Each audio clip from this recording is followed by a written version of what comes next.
Merci. Bonjour, bonjour. Moi, je suis pas ravi de voir que ça progresse pas très vite. Mais on est globalement d'accord avec Geneviève sur beaucoup de choses. Donc, je me présente. En fait, j'ai pas besoin de ça, là. Donc, je vais l'éteindre. Puis en plus, ça consomme de l'énergie pour rien. Voilà. Parce que je crois que vous en avez assez vu de style d'aujourd'hui. Donc, on va faire ça sans style. Donc, je me présente, Fabrice Bonifay. Je suis le directeur développement durable du groupe Bouygues et le président du collège des directeurs développement durable de C3D, qui a été créé il y a 15 ans et qui regroupe aujourd'hui 226 entreprises à jour de cotisation. Donc, qui est la plus importante organisation de responsables RSE DD en France. Et dans ce petit club joyeux, est-ce qu'il y a des gens qui font partie du C3D là? 1, 2, 3, 4, 5, voilà. Voilà, la BD. Ah, que Ah Et ben, c'est bien, c'est bien. Voilà. Et donc, de toute façon, je suis aussi administrateur du Chiffre Project, donc on reste en famille. Le MOOC, oui. Voilà. Voilà. Le MOOC, il a été déjà vu 150, enfin, il a déjà été suivi par 150 000 personnes en France et à l'international. Donc, ce qui nous génère un peu de royalty qu'on réinvestit dans un quatrième module là qui sortira au mois d'octobre. Voilà. Donc, et pour finir sur la partie CV, donc je suis co-auteur d'un livre qui s'appelle L'entreprise contributive, donc concilier monde des affaires et limites planétaires, qui est sorti l'an dernier, que j'ai coécrit avec Céline Puffardichvili et qui marche très bien aussi, parce qu'on en est à la 6e réimpression aujourd'hui. Donc on va parler de ce sujet de l'entreprise contributive d'ailleurs. Donc ce que je pousse moi chez Bouygues depuis pas mal d'années, donc c'est un nouveau concept, un nouveau modèle d'entreprise. Vous allez retrouver beaucoup de similitudes avec ce que vous avez pu entendre, je pense, aujourd'hui. Mais ce que je vais surtout vous donner, c'est quelques exemples, au-delà des concepts, pour montrer que, bon, bah, même si il est clair qu'on ne va pas assez vite, chez Bouygues comme ailleurs, on commence à voir se dessiner dans les entreprises des modèles économiques alternatifs dans ce qui doit progresser, c'est-à-dire une économie sobre en carbone. Et alors, tous les secteurs d'activité ne vont pas y arriver, je vous le dis tout de suite, mais il y en a qui sont plus chanceux que d'autres parce qu'ils pourront plus directement participer à l'émergence d'une nouvelle économie sur laquelle les essentiels vont pouvoir se rencontrer l'urgence de la situation. Donc les essentiels, c'est d'arriver à trouver des entreprises qui vont intégrer dans leur raison d'être à la fois la pérennité de leur propre modèle économique, mais aussi répondre au bien commun, c'est-à-dire le bien commun, c'est la maintenabilité des grands équilibres de la biosphère et de la biophysique qui sont à l'origine et qui sont indispensables à la vie. Alors dans l'entreprise contributive, le premier postulat, alors ça va peut-être vous surprendre, mais c'est pas que le marché n'a pas forcément raison. Alors il avait raison dans le monde d'avant, dans le monde dans lequel on évoluait, où on pensait que finalement on trouverait coûte que coûte les ressources dont on a besoin pour faire notre business. Donc ça, c'est l'économie qui a dominé pendant des décennies. Et ça, c'est plus vrai parce qu'on arrive à la limite, on arrive aux limites planétaires. Et dans l'économie contributive, dans le modèle contributif, on se dit, mais de quoi en fait on a droit maintenant pour produire? Qu'est-ce qui nous reste? Et c'est à partir de ce qui nous reste et de ce qu'on ne doit pas dépasser qu'on construit son modèle d'affaires. Alors, dans les limites planétaires, vous les connaissez, il y en a 9. Et on commence par celle qui est la plus importante de toutes, parce que tout dépend du climat, en fait. Parce qu'on ne pourra pas sauver la biodiversité si on ne sauve pas le climat. On ne pourra pas régler tous les problèmes de pollution plastique si on ne règle pas le climat. Enfin, tout est lié, tout est interdépendant. Et donc, le budget carbone des entreprises, aujourd'hui, pour continuer de vivre, maintenir leur license to operate, c'est zéro. Voilà. Donc, on doit tendre vers zéro le plus vite possible. Donc comment on arrive à faire pour Bouygues, par exemple, 38 milliards d'euros de chiffre d'affaires en contribuant à la neutralité carbone planétaire? Ça, c'est pas évident. Et c'est vrai pour toutes les boîtes, en fait. Voilà. Et donc c'est pour ça que l'ensemble des entreprises se sont engagées dans des trajectoires de décarbonation validées, dites par la science. Donc je pense que vous êtes tous Science-Based Target en cours ou déjà fait. Et là où ça commence à poser un problème, c'est comment on arrive à concilier la décarbonation avec les trajectoires de croissance que vos actionnaires vous demandent. Donc ça veut dire qu'en fait, il faut aller décroître ces émissions plus vite et plus fort que la croissance organique du secteur. Donc on n'est plus sur des trajectoires en intensité, on est sur des trajectoires en absolu. C'est-à-dire en fait, on part du principe que comme c'est l'équilibre climatique de la planète qui compte, la planète se fout que votre secteur soit efficace. Non, ça c'est pas son problème à la planète. C'est comment vous allez contribuer à la neutralité carbone planétaire. Et contribuer à la neutralité carbone planétaire, ça veut dire en 2050 ne pas émettre plus que 13 ou 14 gigatonnes de CO2 dans l'atmosphère au niveau planète, parce que c'est la capacité des puits de carbone naturels d'absorber ce CO2 tout simplement. Donc ça ne veut pas dire ne plus en émettre du tout, mais à comparer avec les 59 gigatonnes d'aujourd'hui, ça fait quand même une sacrée différence. Donc ça apprend l'humilité, cette approche-là. Donc le premier levier de l'entreprise contributive, c'est d'accepter ce postulat que les faits scientifiques dominent ceux du marché. Voilà, le marché n'a pas toujours raison, parce que le marché nous dit aujourd'hui que les matières premières sont illimitées, que le carbone, on peut continuer d'en émettre autant qu'on veut, parce que ça ne rentre pas, comme l'a dit Geneviève, je pense tout à l'heure, ça ne rentre pas dans le système comptable aujourd'hui des entreprises. Donc le système comptable, c'est l'art de compter ce que l'on gagne sans compter ce que l'on doit à la nature précisément. Et c'est pour ça qu'il faut changer, et c'est le dernier pilier de l'entreprise contributive, c'est, en attendant que ce soit obligatoire, parce que malheureusement ça ne l'est pas, c'est de s'imposer en interne, en fait, un fake système comptable qui compte ce que l'on doit compter, c'est-à-dire la réparation que l'on doit intégrer dans les comptes de l'entreprise de ce qu'on dégrade par l'activité d'entreprise, dans ce qu'on appelle les externalités négatives. Et on doit donc artificiellement, en s'imposant une taxe carbone, par exemple, interne à l'entreprise, on doit pouvoir rétablir en fait la vérité des comptes. Car aujourd'hui, les entreprises qui polluent le plus sont les entreprises qui gagnent le plus d'argent. Pourquoi ? Parce que précisément, elles ne réparent pas ce qu'elles génèrent par ailleurs. Alors, c'est facile de prendre comme exemple les grands énergéticiens, mais toutes les entreprises, c'est comme ça. Nous, chez Bouygues, on émet 17 millions de tonnes de CO2 par an sur les scopes 1, 2 et 3A. Et si on devait payer pour nos 17 millions de tonnes de CO2, ne serait-ce qu'à 100 € la tonne, c'est quasiment la marge de l'entreprise qui y passe, quoi. Donc, on gagne de l'argent en détruisant le vivant aujourd'hui, et c'est vrai pour la quasi-totalité des entreprises.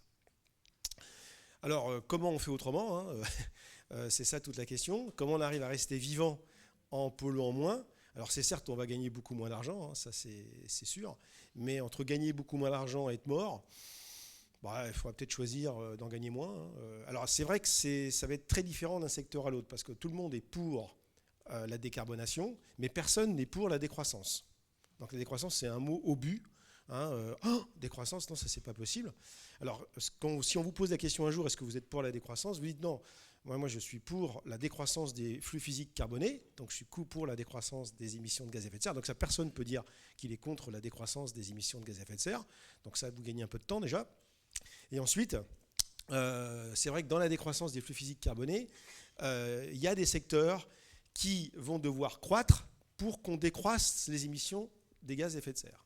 Ça, c'est contre-intuitif. Mais là, on peut prendre la métaphore du régime alimentaire, du régime quand on veut maigrir. Mais quand on veut maigrir, il faut décroître les calories absorbées et, si possible, accroître un peu le nombre de kilomètres parcourus en marchant ou en courant. Bon, donc c'est facile à comprendre, ça. Et c'est la combinaison des deux, manger un peu moins et courir un peu plus, qui fait que vous allez maigrir. Un peu pour ce qui va se passer pour le climat, c'est un peu la même chose. Alors, les secteurs sur lesquels on va devoir augmenter l'activité, c'est les secteurs qui peuvent éviter donc des émissions de gaz à effet de serre. Et donc, tous les secteurs ne permettront pas d'éviter des émissions de gaz à effet de serre. Il y en a quelques-uns, pas beaucoup, mais ceux-là, bien sûr, il va falloir mettre le paquet en investissement pour pouvoir décroître les émissions de gaz à effet de serre plus rapidement.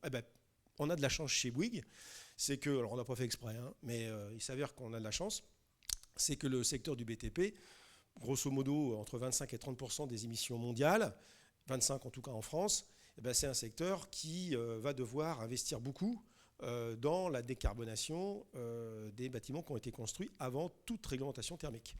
Donc en Europe, ça fait grosso modo un marché de 191 millions de logements à rénover. En France, à peu près 35 millions, qui ont été construits à l'époque où la réglementation thermique qui s'appliquait au moment de leur construction était très, très laxiste sur les consommations d'énergie, parce que l'énergie est extrêmement peu chère, que ce soit l'énergie fossile ou l'énergie électrique.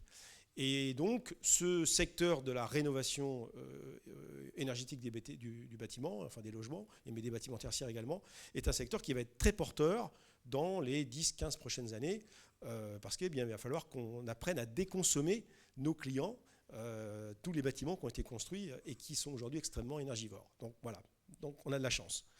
Un autre secteur qui va avoir de la chance, c'est le secteur du transport ferroviaire, les trams, les trains, etc. Donc pas simplement en France, partout dans le monde, parce que par nombre de personnes transportées, c'est ce qui émet le moins de carbone, à condition que le mix énergétique de traction soit décarboné lui-même. Mais c'est toujours mieux en tout cas que du transport individuel thermique.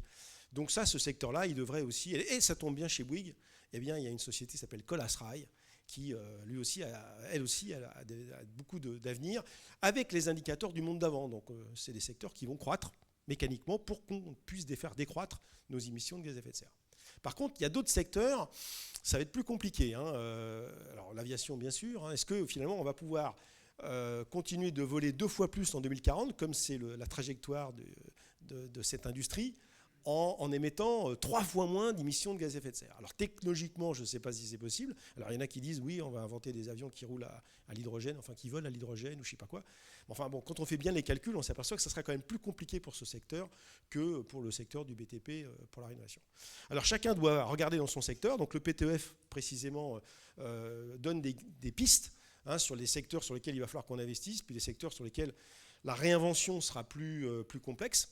Mais que ce soit pour l'agriculture, pour le transport, certains types de transport ou pour le logement, il y a quand même des choses à faire. Alors maintenant, ce n'est pas aussi un drame absolu de déconsommer ou de faire preuve de sobriété, parce qu'on va passer du travailler plus pour gagner plus à une espèce de travailler mieux pour vivre mieux ou travailler moins pour vivre mieux, globalement de toute manière, car moins de flux physiques qui rentrent dans l'économie, ce sera de toute manière moins d'activité. Alors, est-ce que c'est un drame absolu? Alors, pour nos pays, pas forcément, parce qu'on est déjà en survitesse de tout un tas de trucs, mais pour d'autres pays, ça peut l'être. Donc, finalement, c'est nous qui devons faire plus d'efforts que les autres. Alors, les autres, c'est les pays qu'on appelle émergents, parce qu'on a déjà la chance d'être très équipés d'un point de vue des infrastructures. On a des stations d'épuration, on a des stades, on a des hôpitaux, on a des universités, on a des écoles. Mais il y a beaucoup de pays qui n'ont même pas ce socle-là, ce socle minimum.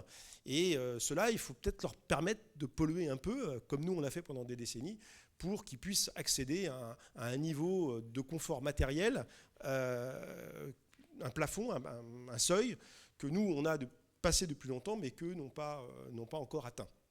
Donc, en termes d'équité, entre ceux qui ont trop et qui deviennent obèses et ceux qui n'ont pas assez, il y a une responsabilité morale également d'une plus grande répartition. Et c'est pour ça que dans les accords de Paris et au niveau du GIEC, on propose, on demande aux pays riches, riches d'aujourd'hui avec un haut PIB, d'aider massivement avec du transfert de technologie les pays en développement pour leur permettre d'atteindre Alors pourquoi si on ne le fait pas Si on ne le fait pas, ça va être simple, c'est qu'on aura probablement de plus en plus de personnes qui auront envie dans ces pays-là de venir chez nous. Et ça risque de poser des problèmes politiques que vous pouvez imaginer. D'autant plus que c'est précisément aussi dans ces pays que les effets des changements climatiques déjà perceptibles, et qui sont nombreux, c'est dans ces pays-là qu'ils sont les moins préparés à absorber ces chocs qui vont arriver. Et donc ces migrants climatiques qui sont déjà en cours vont avoir très très envie d'aller 3 000 ou 4 000 km au nord dans les mois et les années qui viennent. Alors pour revenir à l'entreprise contributive, le pilier le plus important, bien sûr, à faire bouger, et c'est là que je vais m'attarder le plus, c'est bien sûr le pilier concernant le modèle d'affaires. C'est comment on arrive à gagner de l'argent en émettant beaucoup moins de carbone. Alors, je vous donne un exemple en ce qui concerne Bouygues. Donc, on a travaillé sur toutes nos business units. Il y en a 1200 dans le groupe, c'est très, très important. Et je vais vous donner 2 exemples. Alors, un exemple dans les télécoms et puis un exemple dans la construction. Alors, pour la construction, il y a 4-5 ans, lorsqu'on a vu qu'il fallait absolument arrêter ce que tout le monde a fait, donc les fruits faciles à aller chercher, donc Donc ce qu'on fait avec nos fournisseurs la plupart du temps, les achats responsables, travailler sur les bétons bas carbone, sur les aciers bas carbone, tout le monde fait ça. Bon, bah, très bien, mais ce n'est pas véritablement différenciateur, parce que de toute façon, ces progrès que nous font faire nos fournisseurs, eh bien, ces fournisseurs, tous les compétiteurs en fait, en profitent. Donc ce n'est pas véritablement différenciateur. Ça ne veut pas dire qu'il ne faut pas le faire, surtout que 70% de l'empreinte carbone d'une entreprise, c'est précisément ce qu'on achète chez les autres. Donc ça, il faut continuer, bien sûr. Mais ça ne change rien au modèle d'affaires, en fait. Alors, le modèle d'affaires qu'on a imaginé, pour la partie construction, qui est le cœur historique du groupe, c'est d'inventer un nouveau concept de bâtiment net zéro, mais véritablement net zéro. Alors, pour qu'il soit véritablement net zéro, on a regardé l'empreinte carbone d'un bâtiment neuf, et parce qu'en fait, essentiellement, aujourd'hui, on fait du neuf, même si on fera beaucoup moins de neuf dans les années à venir, on fera beaucoup plus de rénovation. Mais aujourd'hui, le modèle actuel, et comme c'est dans les 10 ans qui viennent qu'il va falloir qu'on réduise, c'est bien sur le neuf qu'il va falloir qu'on progresse, que ce soit le neuf construit en Europe ou le neuf construit ailleurs qu'en Europe. Et donc, dans l'empreinte, bien les matériaux entrants correspondent à, c'est un peu comme les smartphones, entre 60 et 80% de l'empreinte carbone globale. Alors, ce n'était pas vrai il y a 30 ans, lorsque c'était surtout la phase d'exploitation qui consommait le plus, mais les bâtiments modernes, compte tenu que la régulation a considérablement augmenté et progressé et s'est durci, bah, aujourd'hui, l'empreinte carbone, c'est plus dans la fabrication que dans l'exploitation, parce que les bâtiments sont beaucoup plus passifs, les bâtiments neufs consomment beaucoup moins que les bâtiments des générations antérieures. Donc, comme aujourd'hui l'empreinte carbone est concentrée sur la fabrication, on s'est dit, mais donc les matériaux constitutifs, et comme on sait aussi en même temps qu'on ne fera pas tout en biosourcé pour des raisons de conflit d'usage de la biomasse au niveau mondial, donc on s'est dit, bah, finalement, on va qu'à faire tout en bois, et le tour est réglé, on va faire moins 30, moins 40%. Bon, on sait qu'on sera limité à 20-30% maximum en bois, parce qu'il n'y aura pas assez de bois pour tous les usages, parce que tout le monde veut faire de la biomasse, donc ce n'est pas possible. Donc on va continuer de travailler avec les matériaux dits traditionnels, que l'on maîtrise parfaitement aujourd'hui. Alors certes, on va bénéficier de la réduction d'empreinte carbone de la fabrication du béton. Alors on fait du bas carbone aujourd'hui parce qu'on a trouvé une petite astuce de récupérer du laitier de fourneau de haut fourneau pour changer le clinker, donc c'est moins émissif, donc ça nous permet de gagner 30-40%. Puis ensuite, probablement, quand les cimentiers vont s'y mettre vraiment, ils vont faire du CCS, donc ils vont capturer le carbone sorti d'usine. Donc, mais pour l'instant, il y a très peu de production. Donc, on ne peut pas attendre non plus 15 ans qu'ils s'y mettent tous là-dessus. Donc, qu'est-ce qu'on fait entre là? Donc, on a décidé de faire du bâtiment en banque de matériaux. Donc, on travaille avec Dassault Systèmes pour se dire, ben voilà, dans les bâtiments de demain, et demain, donc on commence à faire aujourd'hui, compte tenu d'un cycle de construction, il faut 4 ans, ben on va faire en sorte que les bâtiments soient entièrement démontables, comme des jeux de Lego, et que les éléments finis qu'on va utiliser, donc qui vont être beaucoup plus standardisés, eh bien, on puisse les réutiliser forever dans d'autres constructions plus tard. Voilà. Donc, c'est des bâtiments qui vont pouvoir se démanteler, se démonter, un peu comme on peut le faire aujourd'hui sur les voitures. Et on s'est dit, ben oui, mais finalement, comme les matériaux, non seulement c'est ce qui concentre le plus de carbone, on a peut-être intérêt à plus les vendre aux clients, les matériaux. Donc, on commence à proposer un modèle. On dit, voilà, on vous vend le bâtiment. Vous en avez, monsieur le client, la jouissance exclusive. Mais on vous propose de ne pas vous vendre les matériaux constitutifs. Et nous, on va rester propriétaires de ces matériaux. Et vous allez payer un droit d'usage de ces matériaux pendant un temps donné. Parce que, quand même, si vous avez le bâtiment, c'est qu'il y a des matériaux. Et donc, ce modèle-là, il est intéressant parce que dans un bâtiment qui vaut 100, 25% du coût du bâtiment aujourd'hui, c'est les matériaux constitutifs. Et on sait que ça va augmenter, car avec l'inflation que vous connaissez aujourd'hui, et puis la pénurie de matières premières qui est liée à tout un tas de mécanismes, et pas uniquement la rareté, mais il y a aussi un petit peu de rareté, on peut penser que le verre, l'aluminium, le cuivre, etc., ça coûte plus cher dans les années qui viennent. Et ce qui est quand même un peu détestable, c'est qu'on vient de s'en apercevoir que maintenant, c'est que quand on concevait un bâtiment dans le temps, avec l'ancien modèle, et qu'on le livrait pour le client, eh bien, 30 ou 40 ans plus tard, lorsqu'on avait au démarrage 25% du coût du bâtiment qui était associé aux matières premières qu'on achetait et aux matériaux qu'on achetait à des fournisseurs, eh bien, à la fin de vie du bâtiment, ces matières premières, ça rapportait zéro. Voilà. C'est un peu comme une voiture qui perd pratiquement 50% de sa valeur dans les 2 ou 3 ans suivant sa fabrication. Eh bien, pour le bâtiment, 25% de sa valeur initiale, on la perd irrémédiablement au moment de la démolition du bâtiment, entre 25-30 ans pour un bâtiment tertiaire et 80 ans pour des bâtiments de logement. Alors qu'avec ce système-là, eh bien, on se dit, le bâtiment devenant une banque de matériaux, on peut penser que dans 20 ans, dans 30 ans, dans 40 ans, et quand un bâtiment il est à peu près rénové 8 fois avant d'être déconstruit complètement, eh bien, on va pouvoir récupérer comme ça régulièrement des matières premières qu'on va pouvoir réinjecter dans le circuit industriel. Et la bonne nouvelle, le régulateur, dans sa grande bonté, compte pour zéro le bilan carbone des matériaux réemployés. Zéro. Alors ça nous arrange vachement, parce que si on met 1% de matériaux réemployés dans un bâtiment neuf ou rénové, eh bien déjà, ça nous fait 1%, zéro en carbone. Si on en met 2%, vous avez compris. Si on en met 20%, vous avez encore mieux compris. Et donc, on ne sera jamais à 100%, bien sûr. Mais par contre, on pense qu'on peut assez facilement monter à 30 à 40% de matériaux réemployés ou recyclés. Donc ça commence à devenir intéressant et techniquement pas très très compliqué à mettre en place. C'est juste un mécanisme juridique en fait. Alors vous allez me dire, mais oui, mais quand vous allez monter le bâtiment, construire le bâtiment pour la première fois, vous allez bien les acheter les matériaux. Donc si vous ne les vendez pas à votre client, vous allez faire vous allez financer finalement votre client. Donc c'est là qu'il y a des partenaires bancaires qui vont rentrer en jeu pour faire cet intermédiaire en fait, cet intervalle qui va être nécessaire de financer. Donc on travaille avec des banques pour nous financer cette partie-là. Ça, c'est le premier point. Puis le deuxième point, qui est aussi contre-intuitif, mais si on veut décarboner rapidement le secteur du BTP, il faut qu'on augmente l'intensité d'usage, d'utilisation des ouvrages. Aujourd'hui, les bâtiments tertiaires publics et privés sont structurellement sous-utilisés parce qu'ils sont mono-utilisateurs. Une école, par exemple, une école publique, c'est 18% du temps d'utilisation.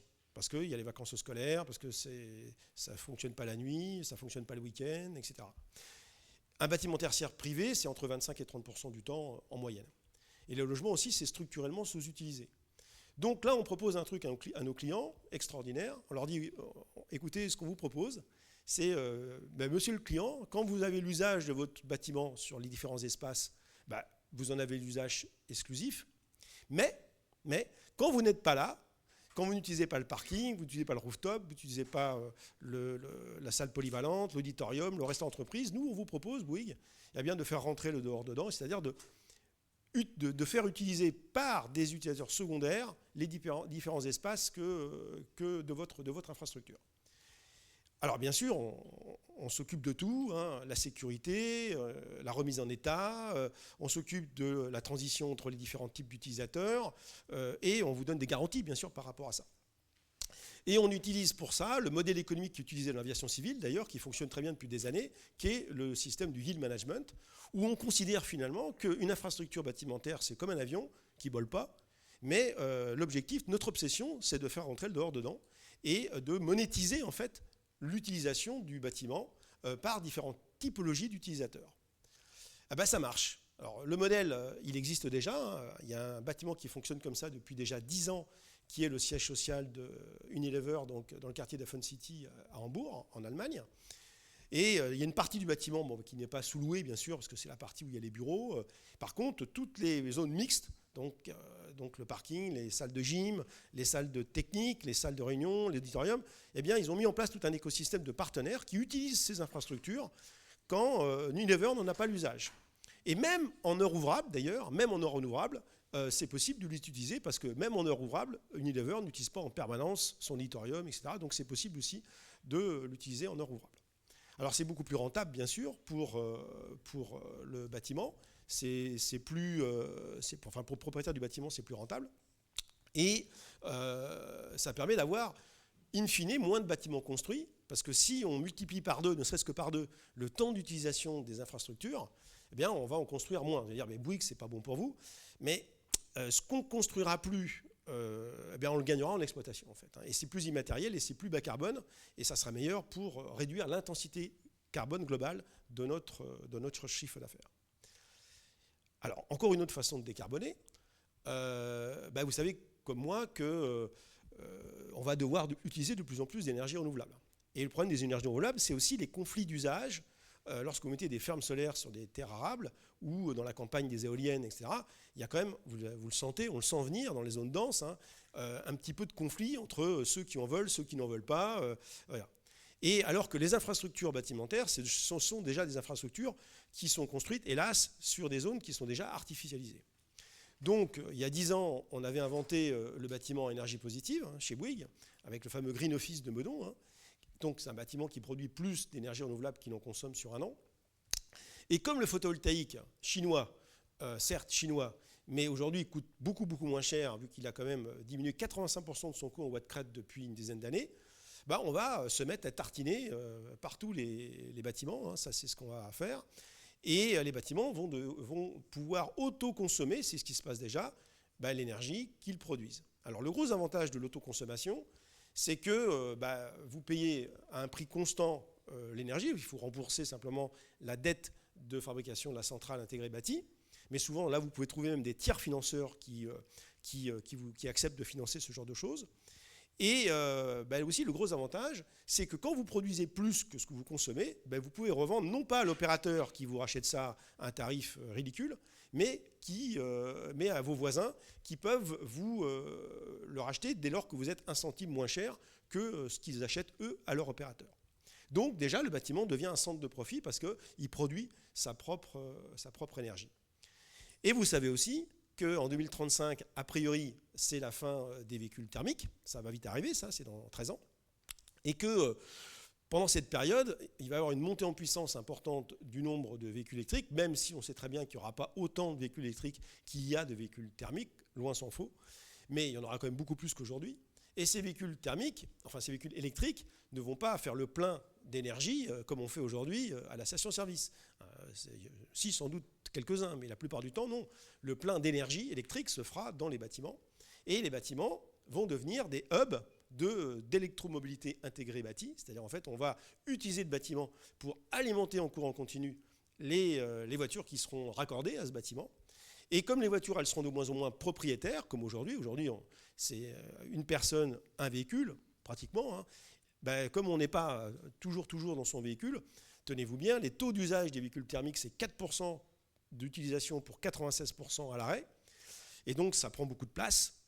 Avec la mise en place des systèmes d'auto-partage qui va se mettre en place dans le futur, eh bien, on va pouvoir avoir des parkings qui vont devenir des hubs de mobilité où il y aura des véhicules à disposition des gens. Et les véhicules vont tourner beaucoup plus, 3, 4, 5 fois plus qu'aujourd'hui. Et il y aura d'ailleurs pas que des véhicules, pas que des voitures, il y aura des vélos électriques, il y aura des vélos cargo, il y aura des scooters. Et donc il y aura une adaptation à l'usage avec un système de gamification pour inciter les gens en fait, à utiliser le bon device de transport en fonction de ce qu'ils ont à faire. Ils ont du fret, ils n'ont pas de fret, ils sont vieux, ils sont blessés, etc. Bon, il y a plein de cas d'usage, il ne fait pas beau, il fait beau, etc. Et donc le parking, qui est aujourd'hui un centre de coût pour les bâtiments, on est bien placé pour le savoir, va devenir un centre de profit. Donc, on va pouvoir gérer en yield management également les places, gérer en yield management les véhicules qui seront mis à disposition, et donc les parkings, comme le rooftop d'ailleurs, va devenir le rooftop qui sera photovoltaïque et ludique, parce qu'on va mettre des panneaux sur lesquels on va pouvoir marcher, eh bien, va devenir un centre de profit. Donc, ces quelques exemples vous expliquent, vous montrent qu'on peut décarboner l'énergie grise de fabrication des bâtiments en prolongeant la durée de vie des équipements constitutifs d'un facteur 2, d'un facteur 3, d'un facteur 4. Donc, il n'y a pas de problème pour l'accord de Paris. On va construire moins, donc c'est très bien, mais on aura une augmentation de l'intensité d'usage des bâtiments. On va se prêter, en fait, les infrastructures. Et on va faire des études lorsqu'on va implanter un bâtiment. On va dire, voilà, monsieur le client, vous voulez déménager ici, vous voulez aménager ça. Mais regardez, il y a déjà 15 auditoriums autour de chez vous, là. C'est peut-être pas la peine d'inclure ça dans votre plan, parce que vous allez l'utiliser 22 fois par an, et nous, on va vous garantir que vous en aurez un à chaque fois que vous en aurez besoin, parce qu'on va vous faire cette étude. Donc on s'est spécialisé aussi avec un petit peu d'algorithme là, dans la recherche de services bâtimentaires qu'il peut y avoir autour d'une zone donnée, pour éviter en fait d'avoir du gaspillage d'infrastructures comme on connaît aujourd'hui, où dans certaines zones, il y a beaucoup trop de places de parking, où il y a beaucoup trop de salles de réunion, où il y a beaucoup trop de ceci ou cela, et avec une utilisation qui est juste ridicule.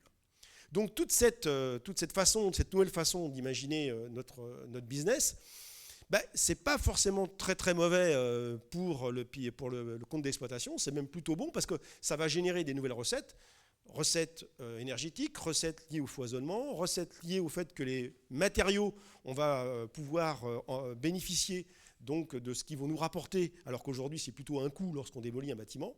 Donc ça change complètement le modèle économique et on passe à la fameuse économie de fonctionnalité, l'économie de l'usage, hein, où on va faire transpirer l'asset pour qu'il nous rapporte un max sans qu'on ait besoin d'en reconstruire en permanence, sans qu'on ait besoin de dépenser du carbone pour faire toujours plus de mètres carrés construits comme on a toujours raisonné depuis très très longtemps. Donc c'est un renversement de modèle complet, mais c'est ça l'entreprise contributive en fait, hein.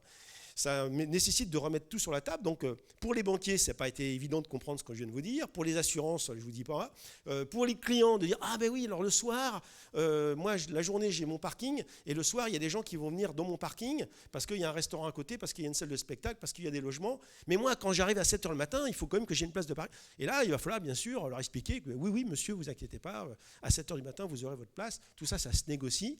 Mais on peut penser que les nouvelles générations qui vont arriver, quand on va leur dire que leur place de parking de la journée est occupée la nuit par quelqu'un, ben, peut-être qu'il va se dire je m'en fous en fait. En plus, si ça me rapporte de l'argent, pourquoi pas. Voilà. Et c'est ça qui va se passer. Alors pour les logements, c'est exactement la même chose. On travaille sur un nouveau concept qui s'appelle Logis.